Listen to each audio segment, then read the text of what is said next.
How's it going, survivors? Jack here, Commander Pixel, and today I'm going to be telling you about the devlog of 29th of September 2014, posted yesterday on the 1st of October. As always, I encourage you guys to read it yourselves to get a good outline of what's actually happening, as this is just a overview and opinions video. So as always, we'll start off with lovely Brian Hicks / the producer of DayZ, talking about a couple of things. The main goal here we can see is pushing up the player limit.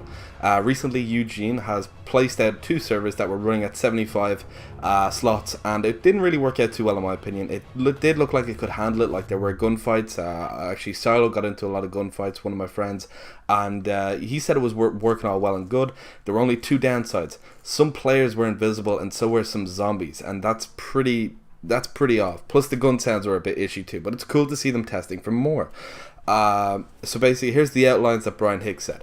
He said experimental branch will begin operating at 50 players per server, with short-term goal of deploying this to stable servers as well. So short-term meaning soon. Experimental branch will deploy and test new forms of detection from BattleEye, which is the current DayZ anti-hack. Over the next few months, we will use experimental branch to roll out changes to the zombie AI and sensor functions.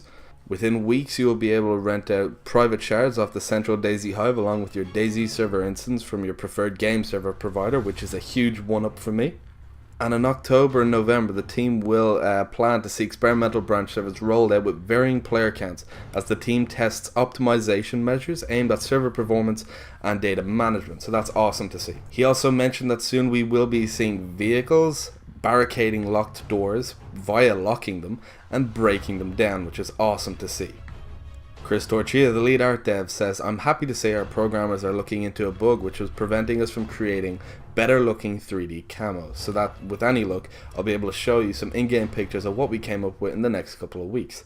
He also said planned is to include wearable active camo, i.e. the improvised ghillie suit that was mentioned on a Q&A livestream with Septic Falcon a while ago, and some of which you can craft onto your long rifle.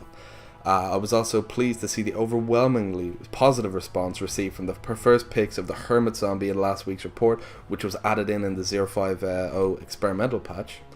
And we've devised a scheme to create a set of zombie dolls, which basically means they can just quickly skin them to create hundreds or maybe even thousands of different types of zombies, and maybe even randomize them different colors, so that's going to be awesome.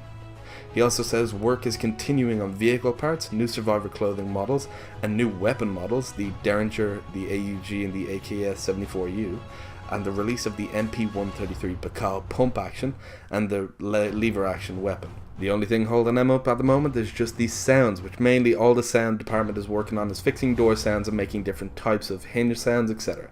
So on screen now is all the different types of stand-up notes that were mentioned at a meeting, so if you want to pause the screen now / just stare at them, you can now. This is just a thing that were mentioned, so that's pretty cool to see. So as always guys, I encourage you guys to look at this yourself. Always check this out yourself because it's actually pretty cool, and follow some of the developers on Twitter. Stay up to date with these, as these are really cool to see, you know, how the game is progressing and stuff. So huge thanks to all the developers for their continuous efforts with the game. And as always, if you enjoyed the video, don't forget to drop a like rating below. Comment what do you think about the progression. Recently I'm extremely happy with it, and vehicles are coming in, so that's going to be a lot of happy faces in the community. But as always, if you enjoyed the video, don't forget to tap that like button, and as always, don't forget to subscribe to survive. I'll see you guys in China.